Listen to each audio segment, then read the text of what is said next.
Today on the show, I have the pleasure of interviewing David Duford. David is a national insurance agency owner in the US, specializing in the senior market for life and health insurance. He is an author of 3 best-selling insurance sales books and has over 18,000 subscribers on his YouTube channel, dedicated to helping insurance agents around the world become top producers. I'm really excited and pumped to have him on the show today to share his incredible knowledge and story with us.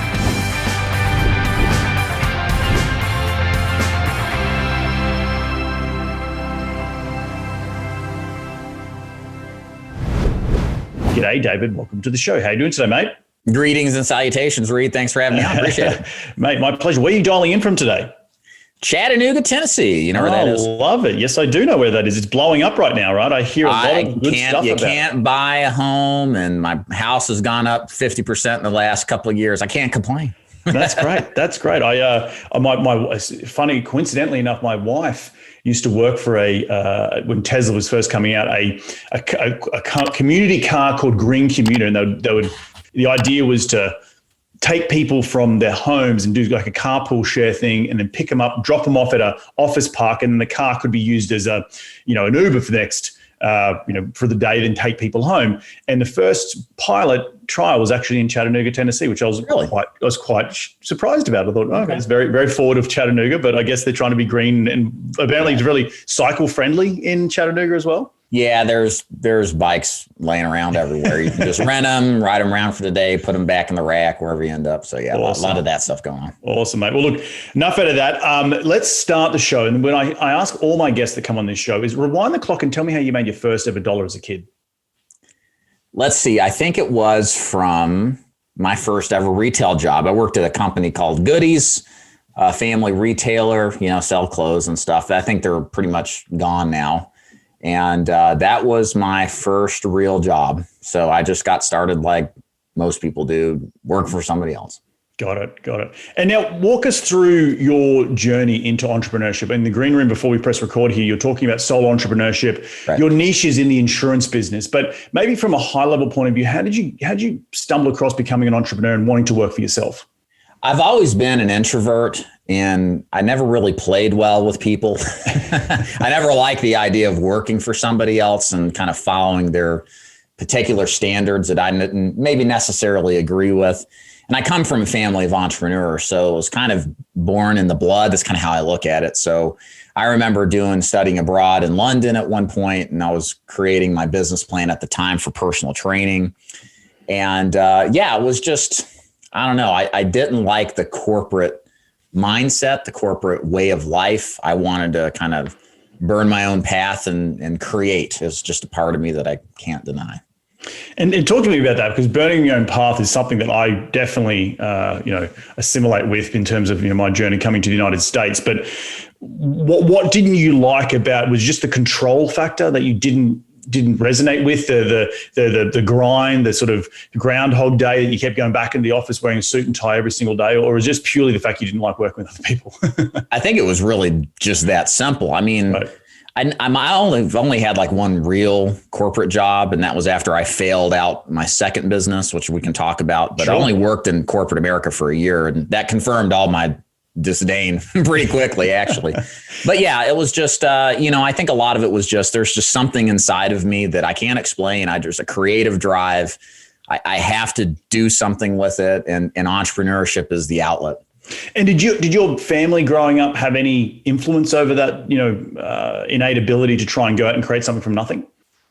Oh yeah. I mean, my grandfather ran a commercial HVAC company in Detroit back in the 50s through the 80s before he retired.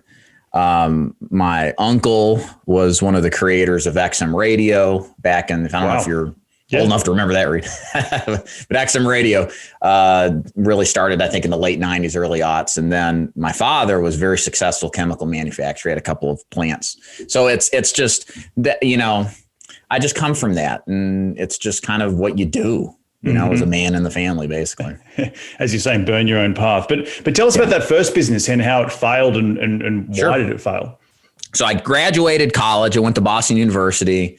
got back home to Tennessee as quickly as possible, because if you've ever lived through a winter up there, you want to leave. I have. Have you? Okay. Yeah. So I didn't have a job. I didn't have prospects. I answered an ad in the paper about a local fitness company wanted to do a satellite location. So I did my best pitch to get kind of an affiliation set up. They didn't take me. I proved myself over time when the first guy they hired failed out, and I took it over, started doing well. My first partnership, don't like partnerships because after 6 or 7 months of that didn't quite work out. So at that point, I went completely solo on my own. I had a personal training gym. We specialized in what we call small group personal training. So at the time it was one-on-one, high price stuff. I kind of took the middle ground where it was like a 2 or 3 person training session in half the time. So the pitch to the client was, hey, you don't have to spend an hour doing a workout. You just do 30 minutes. We'll give you the same results. And we do it at half or a third of the cost, because we've got multiple people in here offsetting, the cost, and it was higher revenue for me. It was really, I thought, a pretty cool idea. I did that for 5 years until the Great Recession hit. And just like a lot of businesses then, especially on Main Street, we all got pummeled. Personal training is a discretionary product. You don't need it to survive. You can just buy, Tybo tapes or something, right? So, or go for a walk. Oh God, go out your door and move, right? So I felt the brunt of that, and my marketing didn't work as well. It didn't produce as many leads. It didn't produce as much revenue. Around 2009, 2010, it was obvious at that point that this business was going under. So I got desperate. First of all, tried getting a real job, first level of desperation. And then the second level of desperation, where I ended up and where I'm still at, is in the insurance business. And eventually started there, transitioned out of the first business, and am here, still here. It's here you are today. One thing I wanted to pick up on, just as you mentioned that, it was you didn't work out with your partner, your partnerships. Do you want to talk a little bit about that? Because so many people who listen to the show in real estate, the reason you have partnerships in the beginning is because you essentially don't have the money to go and hire someone, right? And you need someone who can work for free to take one of the hats off your head, and it's not all on yourself. So just talk from your perspective in high level, if you want. You don't have to get into details. Sure. What happened? Why do partnerships in your mind don't work, and you chose the solo entrepreneurship route and being the solo boss? Well, I mean, I think about it like this way, in the context of like a marriage, a partnership, half of those fail, and these people allegedly love each other before they get together, right? So as far as businesses go, it's the same thing. You have two different minds that have two different visions or perspectives. They may not agree with each other on the execution of the strategy. And if you don't have a really open, honest, transparent relationship to communicate in a way that you don't feel like you're going to be taken advantage of or something like that, then you're destined to fail. And that's why I think a lot of partnerships don't work out, is because one of the parties is just not comfortable with having open lines of communication. And that's how it was in this original partnership I had with this fitness person locally. We wanted to expand, but I felt like he was stealing from me in a sense of my time and my availability. He was using me. And likewise, he thought kind of the same thing on my end. And there's probably, a bit of truth in both sides. It just wasn't going to work out. And the problem becomes, well, who owns the clients? Who owns the business and all the stuff that comes from that? And this is a small little business, so luckily things didn't get nasty. But this is kind of why I'm just kind of partnerships, don't like them, because unless you've got an awesome open relationship and you're a master communicator, it is really hard to make work. And especially if you're going in business with a friend or worse, a spouse. I mean, this stuff will ruin relationships. And I can talk about my father. This is kind of happened with him and his wife. They work together, and they are divorced now. So it's something, I guess, on many levels I just don't like, would rather avoid and not even fool with. No, you bring up really good perspective. You talk about friendships, and from my perspective, I got a business partner and I brought on a third one, and I think it's all about business partnership, or business relationship first, friendship second. And I with my business partner, we wouldn't have just ran into each other. I surf, he golfs, so we're completely polar opposites. So, but we had a yin to my yang, and he was a yin to my yang, and so it was something that worked out. But ultimately, partnerships also evolve over time, like relationships do, and sometimes people hold on to those partnerships so much that they don't want to ever let go of it, because it's your baby, right? You've started something, you put everything into it, you put all the emotions, the sweat, the guts, the tears and the money, right? And then all of a sudden it could come to an end, as you were saying. But some people also need to just lean into that and be like, that's okay. It's just the evolution of who I am as an entrepreneur and who I am as a business leader, is that I may want to go forge a different path.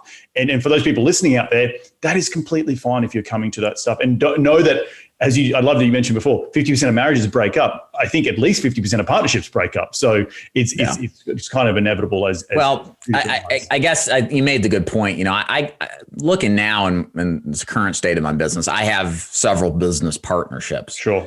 But they're not with friends or with families or with spouses. And again, I hit on this, and this is a lot of just personal reflection and observation.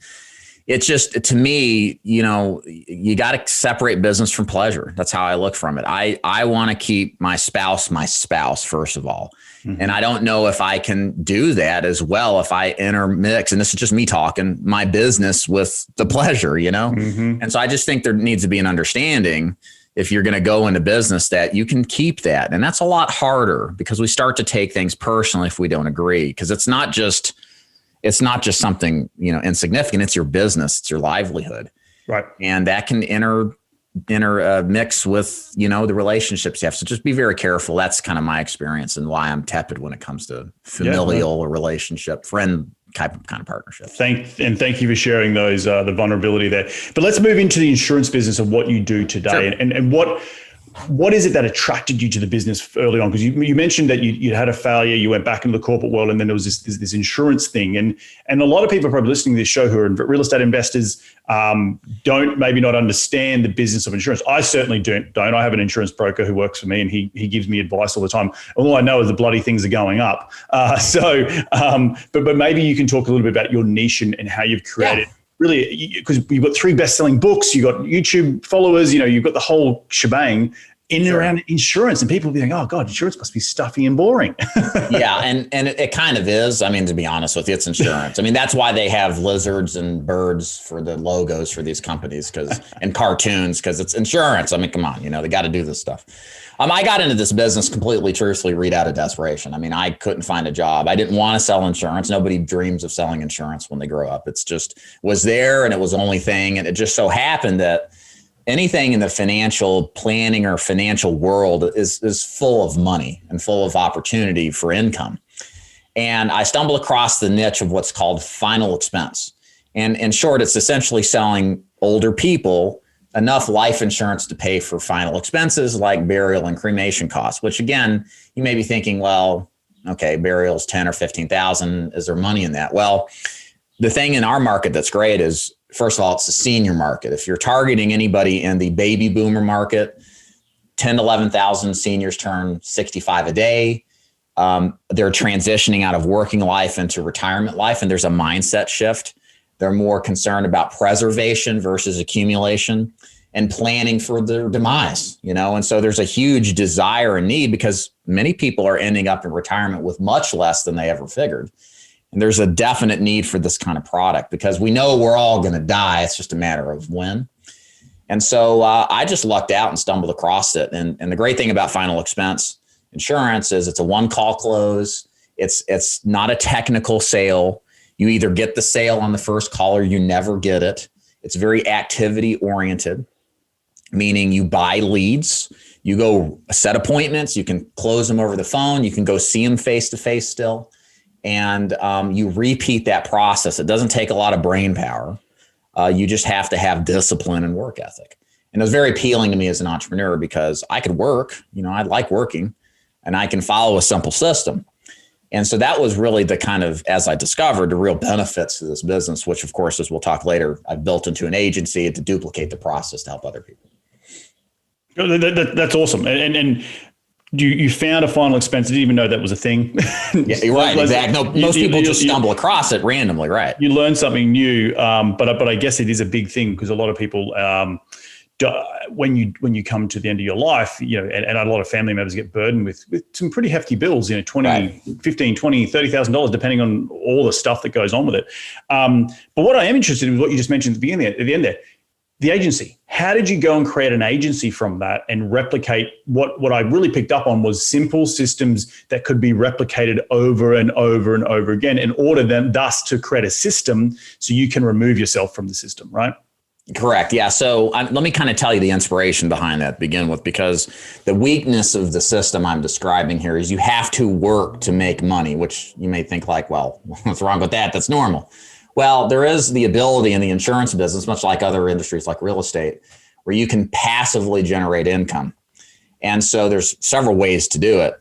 You can do it on a product specific basis. Some products pay a residual or renewal income for life, like Medicare products.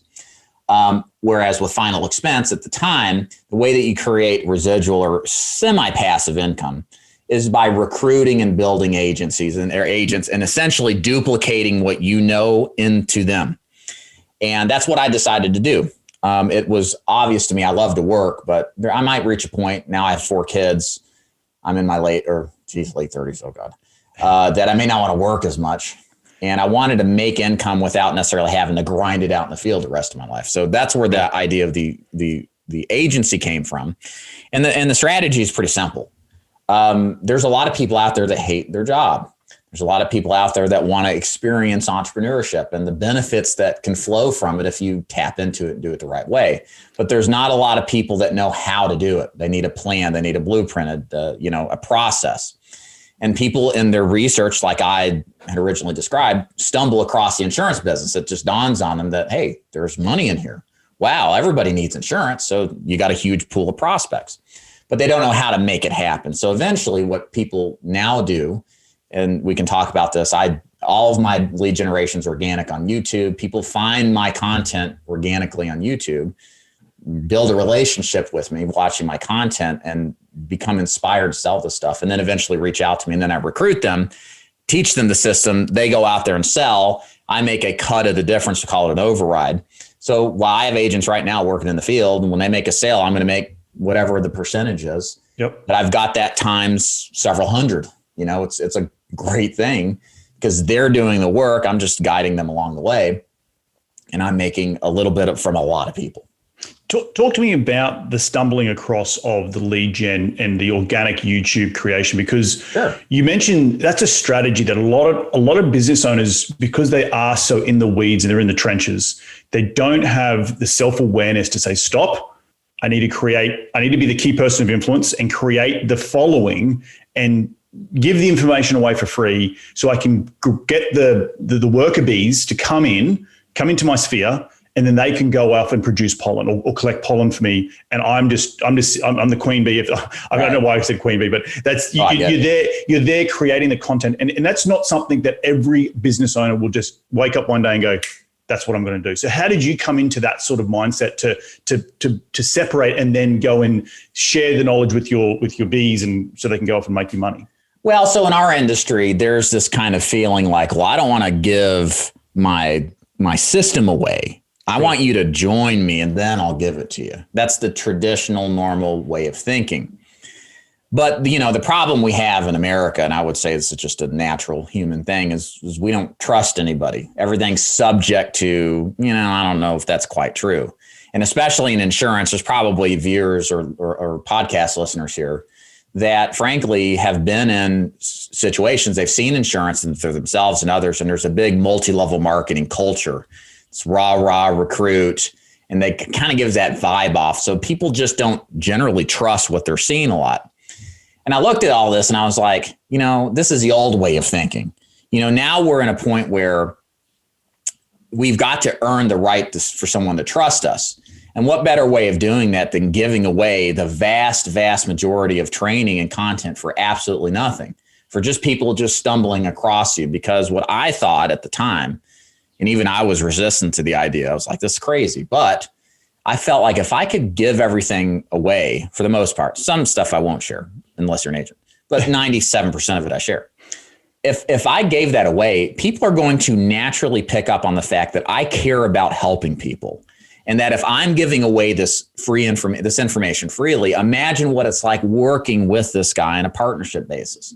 And then if you compare that to my competition who give nothing away, that show off the big cars, the Ferraris, the fat stacks of cash, I think I come out a lot better looking and sounding than the typical boring old rah-rah pitch. Mm-hmm. So, and that strategy has worked beautifully well. How long has that strategy been in place for? Boy, 2014. So I've been specifically on YouTube. I don't do much else. I do a lot of organic now on Google search, but my 80% of my business and agents recruiting come from YouTube. And I've employed that for years and years and years. And it absolutely works. It absolutely works.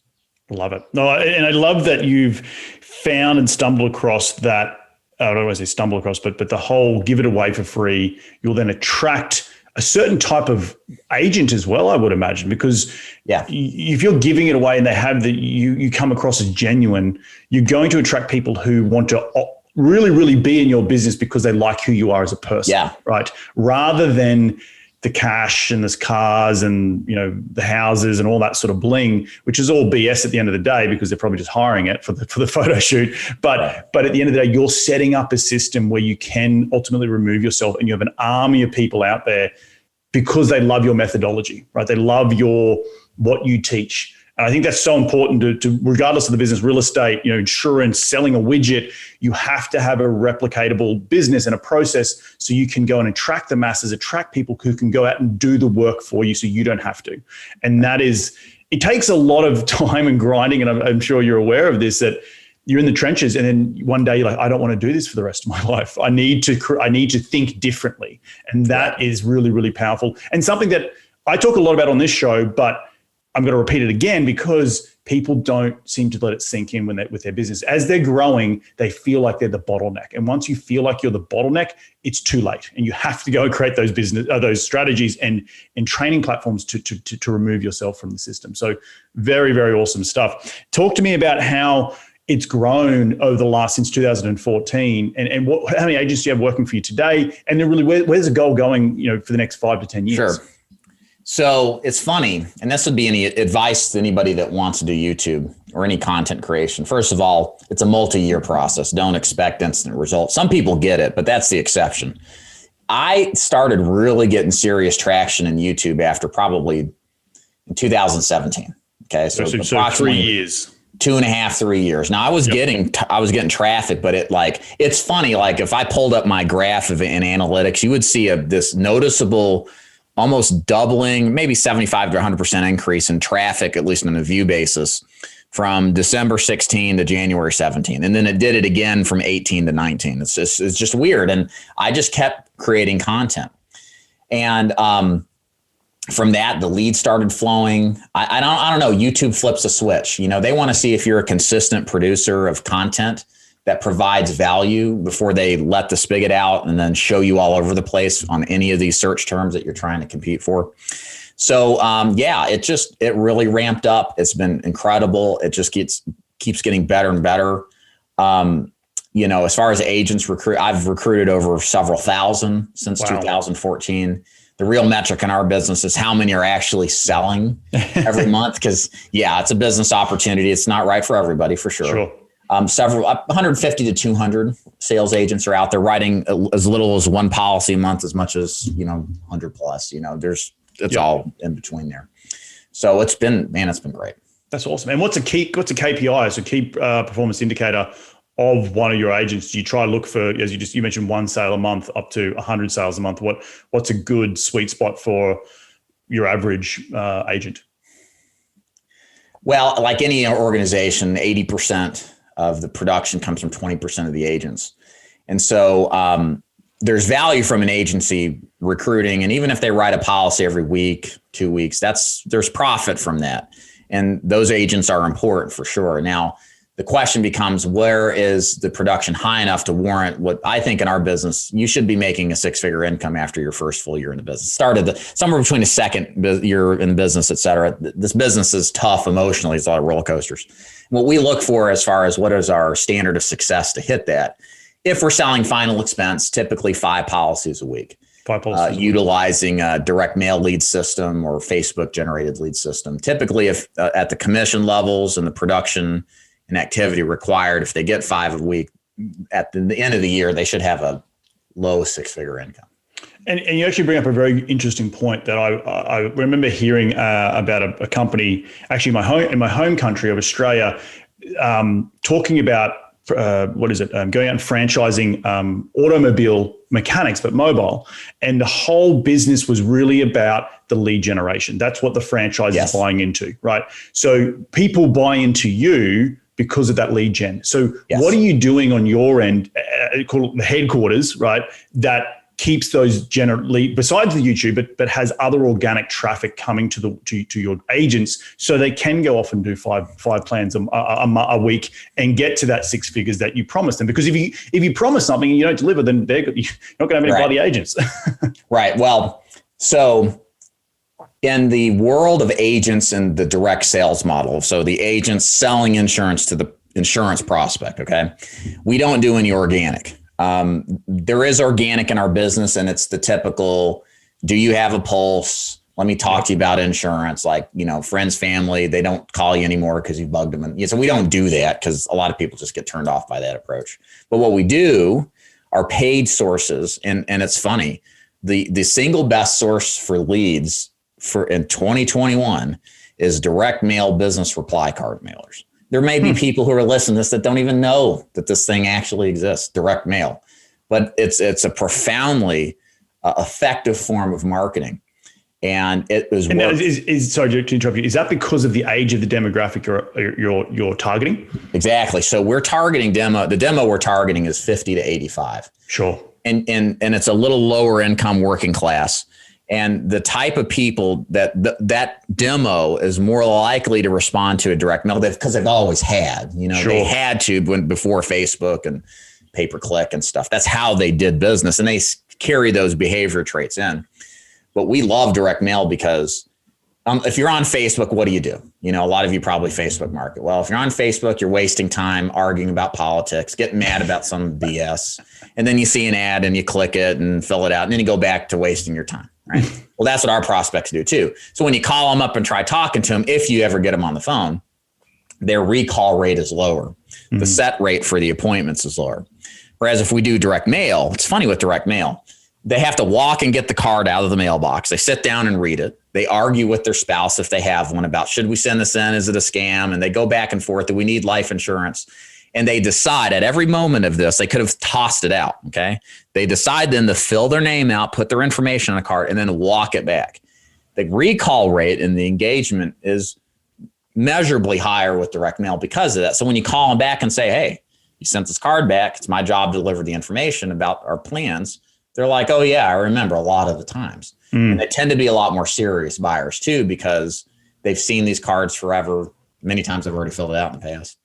And they know what it's about. So we love direct mail. That's the absolute best source. And look, I don't do a lot of direct mail in my business, but what's the percentage? Is it 3 to 5% return rate? Like what typically? Oh, I wish. Oh, really? And that's one thing that's been bad. It's funny. And this is not a well-kept secret, direct mail. Every good agent does it. Yep. And there's a ton of influx of final expense agents because of the senior market. There's a lot more attraction to this. So response rates have been suppressed. And I think it's more of it's a direct mail problem. I think less and less people are responding to it. So, it's always been bad, but it's not bad enough to where it's still not profitable. Like 1 to 2%?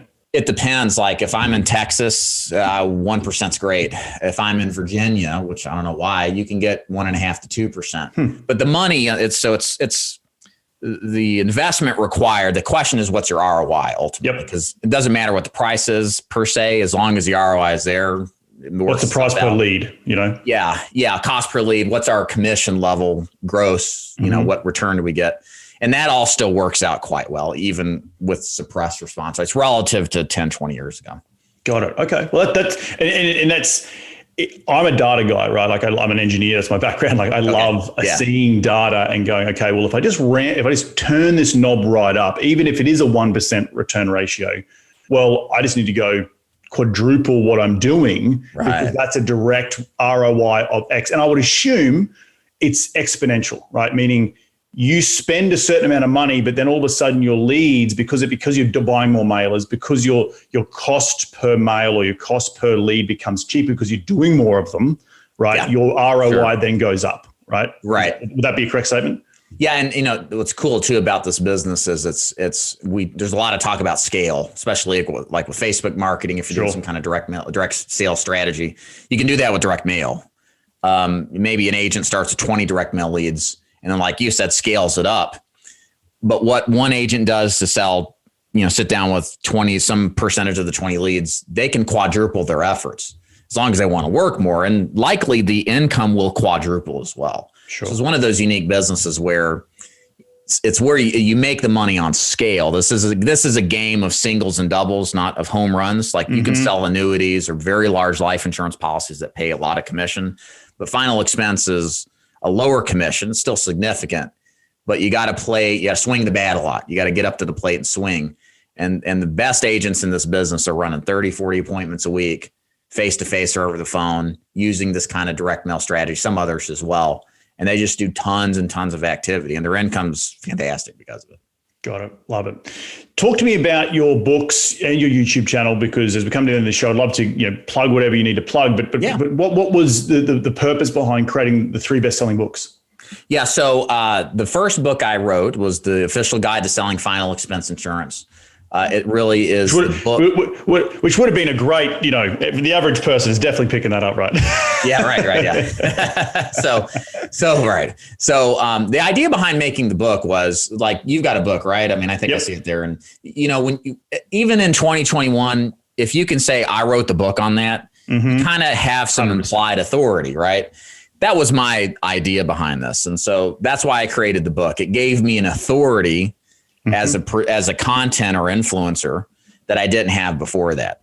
And it works as a sales message. It's not intended to be a sales message, but people know, like, and trust me because they read my content. It's just another way to convince people to do business over my competition. Yep. So that was really the main inspiration behind it, is just to say I'm an author. I'm somebody that is an expert because the book says so. I mean, that's just what people imply. You can think I'm an expert or not, but people think, presumably, if he wrote a book on it, you must know what he's talking about. And that was kind of the inspiration. At the time, the other books, the second book is the Blue Book. It's the interviews with top producing insurance agents. It kind of gives you, I think there's like 10, 15 interviews. It's been a while since we've written it. 10 or 15 compilations of interviews with 6- and 7-figure insurance agents and agencies. So it's a great way for people looking at the business to kind of see, here's the people at the top, here's what they did to get there, and then to kind of sample the different types of products you can sell. And then the last book I wrote was more of they call it The Official Guide to Selling Insurance for New Agents. Because again, one of the biggest problems in this business is that this business is full of a multi-level marketing culture. There's a mass recruiting, very little substantive training, raw Kool-Aid drinking is the norm. And it turns a lot of people off, understandably. But a lot of people don't catch on to this stuff till it's too late. And then they leave the business thinking it's a racket. So this book, The Official Guide to Selling Insurance, the idea behind it is, let me show you behind the curtain what's really going on, what questions you need to ask, what you need to look for, so you can actually find an agency that will help you become a top producer, because this business actually is great. You just got to find the right people to associate with. And no, it's not a blatant pitch for myself. It's straight up advice on anybody that, hey, here's some factors you got to worry about and avoid. Well, and I love, and then for those people who are listening to the show, and a lot of people who listen to the show are business creators, are wanting to be producers of something, typically in the real estate world, but attracting different leads through becoming an authority as an author is great. And I love how you went from something so simple as your first book into then interviewing top producers. You didn't have to do a ton of work. You were just like, hey, I'm going to put in a book. I'm going to publish something about an interview I met with these really cool people. I think people would like to read this, or other agents would like to get some value out of it. And then the natural progression into cutting away all the BS and showing the newbie agents and the salesmen and women how to start in this business to avoid that rah-rah. I think it's very, very, very, very key for a lot of people, regardless of what you're selling. to create that content. And it sounds like you're doing extremely well. Like with my books, it's not about making a ton of money from the book itself. It's about being that authority in that industry and being an extension of your business card, right? Yeah. And, you may think, well, this is information people, maybe they already know it, or am I being redundant? But there's always new people coming into any business or any industry, and they know nothing. Yep. Part of the thing we see in insurance is these organizations, these MLM agencies, cultured agencies, they understand that they're smart. They take advantage of people's ignorance. And it's just a rinse and repeat, throw it up against the wall and see what sticks strategy. And always taking that role, I found personally, of being the advocate for the little guy, the agent, the person who doesn't know a lot. It affords you so much integrity and rapport with the person that may end up doing business with you. And it's if you can set yourself aside as the purveyor against BS, then regardless of what you're in, people want that. People want, and that's the thing. We're in a crisis of trust, and who do we trust? And this is just a problem we're all going through in society. And if you can take on a role of, hey, this is the way you do it, and you help people without anything expecting in return, you will get a lot in return. Yeah, no, I love it, mate. Well, and I love that you said we're in a crisis of trust, and it's all about being authentic and being vulnerable and showing who you are, because that will attract the certain type of lead that you as a business owner only want to deal with, right? You don't want, there's going to be people who pick up your stuff and pick up my stuff and be like, I don't want to freaking talk to this idiot. That's like, great, don't talk to me. Right. You're only going to get the people who resonate with your message and resonate with who you are, which is the power of creating content. Would you agree? Yeah, content is king, guys. Every single person should be doing some kind of content. If you don't think that you're any good at it, just go on YouTube and look at some of these weirdos out there. Maybe me, even maybe if I can do it. And I'm an introvert too. In all seriousness, I don't like speaking in front of groups of people. I'm a homebody. I used to be really nervous doing this stuff. It's so natural and normal now. I've done thousands of these. You can learn anything. You can develop the skill set for this, but content is what separates, because 95% of your competition isn't going to bother because of their mindset. I'm not good enough and all this crap. But if you do a piece of content once a week, preferably more over time, I think, and you just stay at it, people will follow you. They'll creep on you. They'll watch you. And when the time's right, you've been developing a relationship with them and you didn't know it though. But when they reach out to you, like, hey, man, I've been seeing your videos for months. I'm ready to get started. And I get that daily now. And it's like, I don't even know these people, but they'll do whatever I tell them to do because they trust me. Yep. And that's what content does. And I'm a big advocate of YouTube, because you're a celebrity in a sense. Even though you're on YouTube, you have this celebrity-like effect. And people just are more willing to do what you tell them to do, which in this business is great because a lot of people don't want to do what you told them to do to be successful. So do content. In other words, it's well worth it. Creating a tribe, right? And that's creating people who just love everything you put down. So love it. David, last question before we end the show is, I asked you earlier, where's the business going in the next 5 to 10 years? Where do you see it? So our business is profoundly simple. You just find people who are a good fit for the agency and you keep building them up, duplicating yourself and just leveraging that system, compounding it. So the way I look at my business now is I'm going to continue to be an influencer. We've now branched out of final expense. We still do final expense, but we also have gotten another senior products like Medicare. That's a really great product that's residual based. 11,000 new people start Medicare every day for the next 10 years. There's a huge untapped opportunity in helping people with Medicare and developing passive income.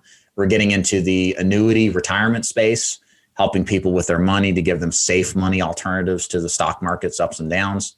I do a little info product business, joint venture affiliate stuff as well, open-minded to that stuff. So it's really just more of the same. And I just think with the trends of baby boomers retiring, with the amount of people getting older that still need personal hands-on help, I think this business is just going to get better and better. And the good news is all this stuff with COVID, all of the shutdowns economically has not even affected this period. It's been, when you're told you're going to die the whole time, you want to buy life insurance, it turns out. So it's been pretty good. That's awesome. That's awesome, mate. Well, at the end of every show, we like to dive into the top 5 investing tips. You ready to get into it? Yes, let's go.